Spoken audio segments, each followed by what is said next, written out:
മലയാളിയാണ് അല്ലേ? എന്താ പേരെന്ന് പറഞ്ഞത്? ഹരികൃഷ്ണൻ. ഒരു രാത്രിക്ക് 1000 രൂപയാണ്. ഉണ്ടോ? എനിക്കൊരു ഉമ്മ മാത്രം മതി.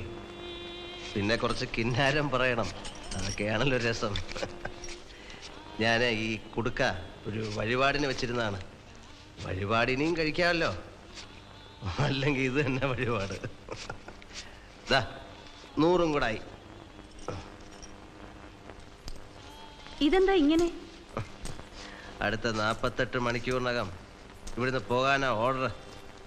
പിന്നെ ഇങ്ങോട്ട് വരാനൊക്കില്ല. ഇവിടെ ഉണ്ടാക്കിയത് ഇവിടെ തന്നെ തീർത്താൽ നാളെ സമാധാനമായിട്ട് പുതിയ തെണ്ടൽ തുടങ്ങാമല്ലോ. ഒരു 15 പൈസയുടെ കുറവുണ്ട്. ഒരു മലയാളി എന്നുള്ള കൺസെഷൻ തരണം. ഈ 15 പൈസയുടെ കുറവിൽ എൻ്റെ ഒരു മോഹം നടക്കാതിരിക്കാൻ പാടില്ലല്ലോ ചേച്ചി. ഈ തൊഴിലിന് ഭാഷയായിട്ട് ബന്ധമൊന്നുമില്ല. എവിടെ സുന്ദരിക്കുട്ടി കിരൺ? എന്റെ ഈശ്വര, പല ജാതിയും ഞാൻ കണ്ടിട്ടുണ്ട്. ഇങ്ങനൊരെണ്ണം ആദ്യമായിട്ടാ.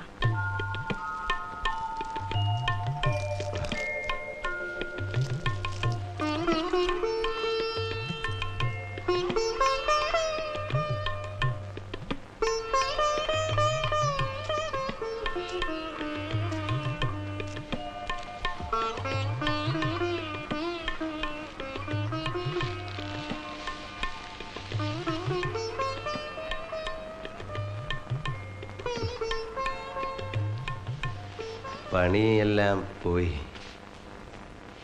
ഞാനിവിടുന്ന് എല്ലാം കെട്ടിപ്പറക്കി പോവാ.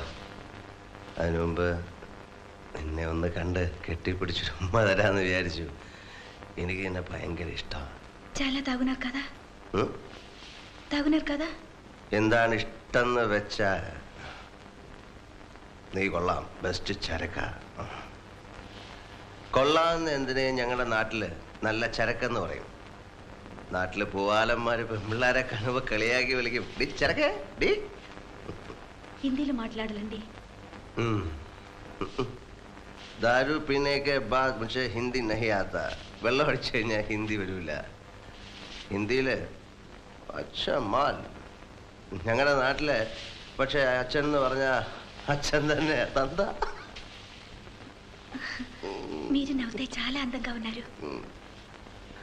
മനുഷ്യര് മനസ്സിലാകുന്ന ഭാഷയെ പല കൊച്ച്.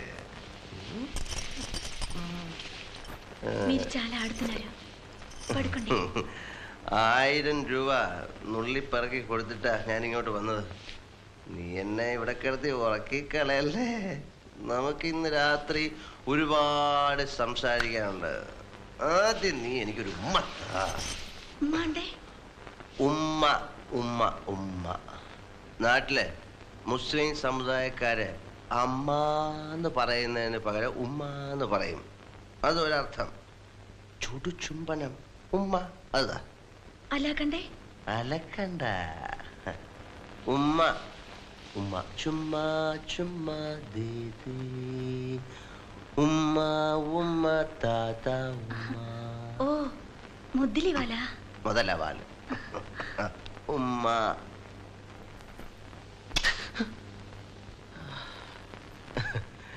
ഇനി പറ, നിനക്ക് എന്നെ ഇഷ്ടമാണോ? നിനക്ക് എന്നെ ഇഷ്ടമാണോ?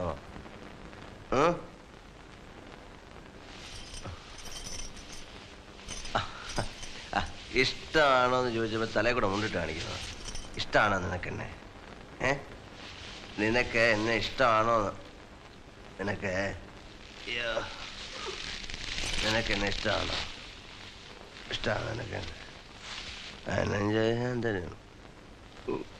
15 പൈസ.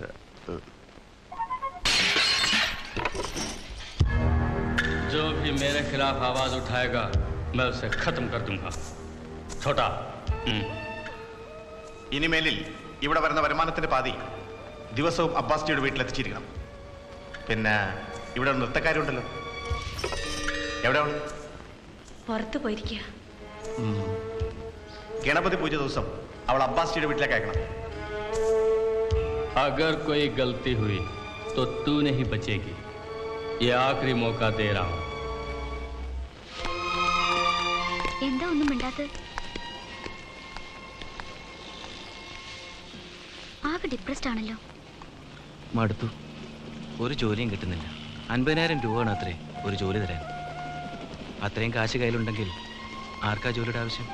നിന്റെന്ന് വാങ്ങിച്ച കടം തന്നെ തിരിച്ചു തരാൻ നിവൃത്തിയില്ല. സാരില്ല, വലിയ ജോലിയൊക്കെ കിട്ടി ധാരാളം പണമൊക്കെ ആകുമ്പോൾ എല്ലാം പലിശയും ചേർത്ത് ഞാൻ വാങ്ങിച്ചോളാം.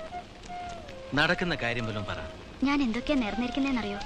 പക്ഷേ വലിയ ആളാകുമ്പോൾ ഈ പാവപ്പെട്ട ചായക്കടക്കാരി മറന്നു കളയരുത്. ശേഖർ,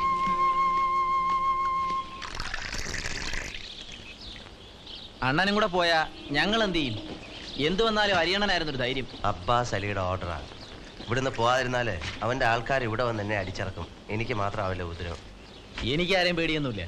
ഇങ്ങനെ ജീവിക്കുന്നതിലും നല്ലത് വല്ലവൻ്റെയും തല്ലുകൊണ്ട് ചാവുന്നതാ. നിന്റെ കാര്യം മാത്രമല്ല, പാവം സർദാർജിയും ശേഖറും എല്ലാവർക്കും ശല്യമാവും. ഇത്രയും കാലം ഇവിടെ ഉള്ളവർ എന്നോട് കാണിച്ച സ്നേഹം മാത്രമാണ് ഞാൻ സമ്പാദിച്ച മുതൽ. അതെങ്കിലും ബാക്കി ഇവിടെ ഇരിക്കട്ടെ, അതാ ഞാൻ പോവാന്ന് വെച്ചത്. ഇവൻ ഇതുവരെ എണീറ്റില്ലേ? ഓ, ഉണന്നിട്ട് പ്രത്യേകിച്ചൊന്നും ചെയ്യാനില്ലല്ലോ. ഞാൻ പോവാണ്. ഞാൻ പോവാണെന്ന്.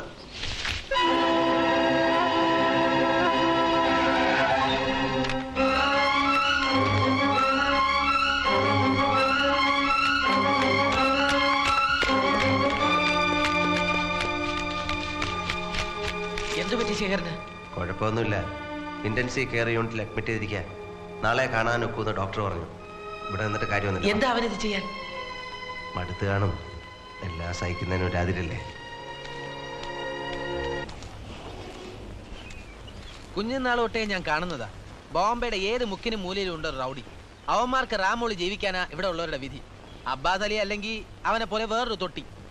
ഇതാ ഞാൻ പറഞ്ഞത്. ഇങ്ങനെ പേടിച്ചോടാൻ തുടങ്ങിയാലേ ബോംബെ മുഴുവൻ കിടന്ന് ഓടാനേ സമയം കാണും. വാചകം അടിക്കാൻ എല്ലാവരും ഉണ്ട്. ഞാൻ എന്തും ചെയ്യാൻ തയ്യാറാണ്. തല്ലുകൊണ്ട് ചാവുന്നതിന് പട്ടിണി കിടന്ന് ചാവുന്നതിനെക്കാട്ടിലും അന്തസ്സുണ്ട്. നീയൊക്കെ എൻ്റെ കൂടെ നിൽക്കാം. ആരില്ലെങ്കിലും ഞാൻ നിൽക്കാം. ചുമ്മാ അതും ഇതും പറഞ്ഞിട്ട് കാര്യമില്ല. കാശുണ്ടാക്കാനുള്ള വല്ല പണിയും തുടങ്ങണം. എന്ത് പണി? ചുരുങ്ങിയ ചെലവിൽ 10 കാശുണ്ടാക്കാനുള്ള വഴി ഞാൻ കണ്ടിട്ടുണ്ട്. ചാരായം മാറ്റാനോ? അല്ല, കുടിക്കാൻ.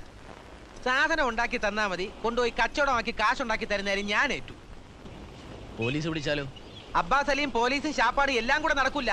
റെഡി ആണെങ്കിൽ പറ, തുടങ്ങാനുള്ള കാശ് ഞാൻ ഒപ്പിക്കാം. ഏയ്, അത് വേണ്ട. വല്ല കള്ളക്കടത്തും. എന്തോന്ന് എടുത്തു വെച്ച് കടത്തും? കള്ളക്കടത്തും. നീ പറഞ്ഞ തന്നെ മതി. ചാരായെങ്കിൽ ചാരായം.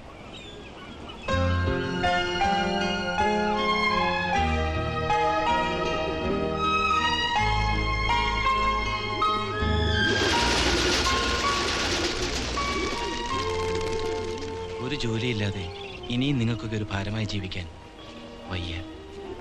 വീട്ടിലെ സ്ഥിതിയാണെങ്കിൽ വളരെ കഷ്ട. പാവം എൻ്റെ അമ്മ തൂത്തുവാരിയും പാത്രം മുറിയും പഠിപ്പിച്ചതാ. മോനെ ഒരു എഞ്ചിനീയർ ആക്കാൻ. താൻ മരിച്ചാൽ അത് മാറുമോ? ഗോവിന്ദൻകുട്ടി തന്നോട് വഴക്കിടുന്നതിൻ്റെ കാര്യം എനിക്കിപ്പം മനസ്സിലായി. ഗതി കെട്ടാലും ഉടുപ്പൊലയുന്ന പണി ചെയ്യാൻ തനിക്ക് മടിയാണ്. ദുരഭിമാനം. മോഹിച്ച ജോലി കിട്ടിയില്ലെങ്കിൽ ജീവിക്കാൻ വേണ്ടി മറ്റൊന്ന് കണ്ടെത്തണം. ചീപ്പ് മാനുവൽ ലേബർ ആണെങ്കിലും. ഞാൻ എന്തും ചെയ്യാം. എങ്കിൽ ജോലി ഞാൻ തരാം. ഡിഗ്രിയും സർട്ടിഫിക്കറ്റും ഒന്നും ആവശ്യമില്ല. പക്ഷെ കോട്ടും സൂട്ടും ഒന്നും ഇടാൻ പറ്റില്ല. ദേഹം അനങ്ങി പണി ചെയ്യേണ്ടി വരും.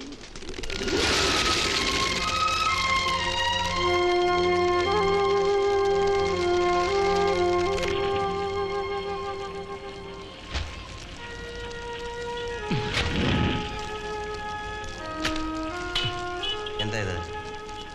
ഇനി ഇതായിട്ട് എന്തിനാ ബാക്കി? നിന്റെ അമ്മ തൂത്തും തുടച്ചും കഷ്ടപ്പെട്ടത് ഈ സർട്ടിഫിക്കറ്റിന് വേണ്ടിയല്ലേ? പഠിച്ചത് എന്തെങ്കിലും ഉപകരിക്കും. എത്ര കന്നാസ് റെഡി ആയിടേ? 3 കന്നാസ് റെഡി.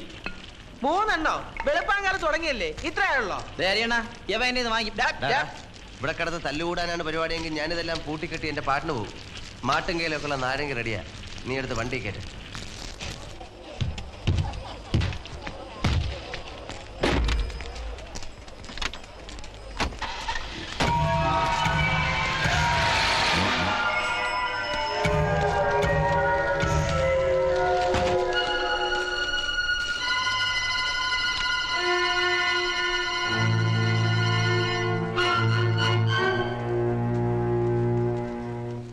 എന്താടാ കാർലി?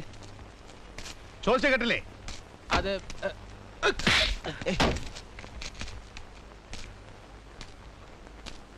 ഞങ്ങളറിയാതെ പുതിയ കച്ചവടമൊക്കെ തുടങ്ങിയിരിക്കാനല്ലടാ. നീയാണോ ഇവരുടെ പുതിയ നേതാവ്? എത്ര നാളാണ് ഇത് തുടങ്ങിയിട്ട്? എത്ര കാശുണ്ടാക്കിയടാ? എന്താ വായന നാക്കില്ലേ? ആരൊക്കെയാണ് ചിങ്കിടികള്? പറയടാ, പറയടാ, പറയാൻ, പറയടാ പട്ടി.